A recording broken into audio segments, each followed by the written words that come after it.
जय भगवान श्री कृष्ण जी।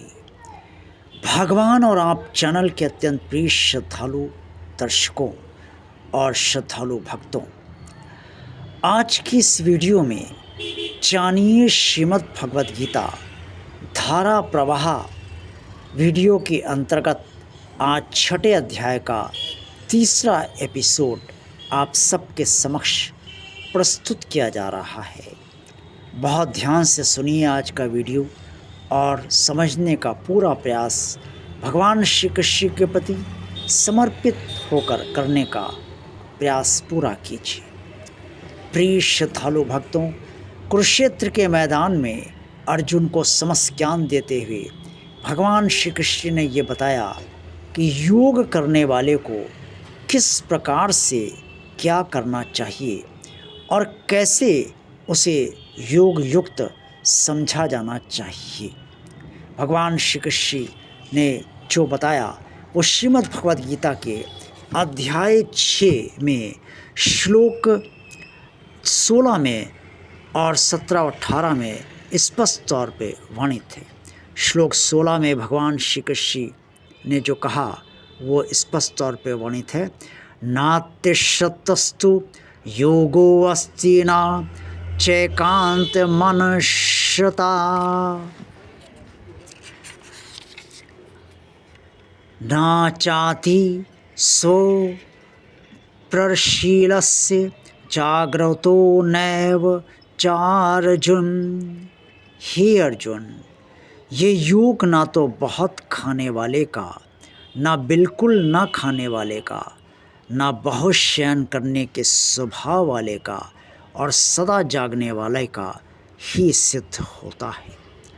भगवान श्री कृष्ण ने कहा कि जो योगी बनना चाहता है, योग में स्थित होना चाहता है, वो बहुत खाने का आदि ना हो और बहुत कम भी वो ना खाए, बहुत ज़्यादा सोए भी नहीं और बहुत सदा जागता भी ना रहे, यानी कि सब कुछ बीच की स्थिति का रहे।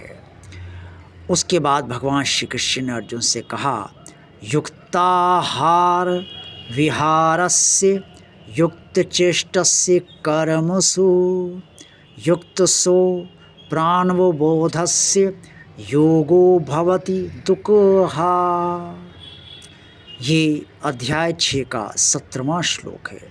भगवान श्री कृष्ण ने अर्जुन से कहा, दुखों का नाश करने वाला योग तो यथा योग्य आहार विहार करने वाले का, कर्मों में यथा योग चेष्टा करने वाले का और यथा योग सोने तथा जागने वाले का ही सिद्ध होता है।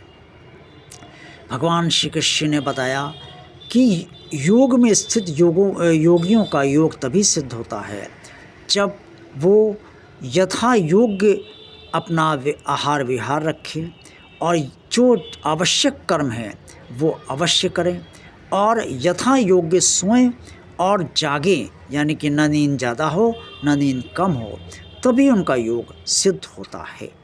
अब भगवान श्री कृष्ण ने अर्जुन से जो कहा कि कैसे योग युक्त मनुष्य अपने को माने, ये भी आप ध्यान से सुनिए। भगवान श्री कृष्ण कह रहे हैं, यदा विनितं चित्तमात्मने वावतिष्ठते निस्पृह सर्वकामेभ्यो युक्त इत्युच्यते तदा।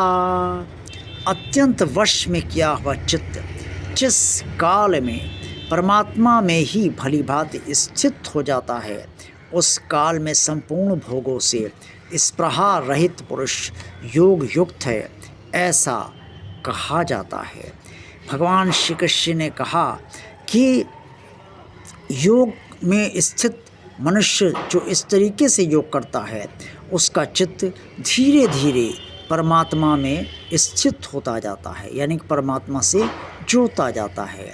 और जब वो परमात्मा से जुड़ता जाता है तो परमात्मा से जुड़ने के कारण योग युक्त पुरुष की जो स्पृहा होती है, यानी कि जो वासना होती है संपूर्ण भोगों के प्रति, वो धीरे धीरे नियंत्रण में उसके आने लगती है और इस तरीके से वो पुरुष योग से युक्त माना जाता है। जय भगवान श्री कृष्ण जी।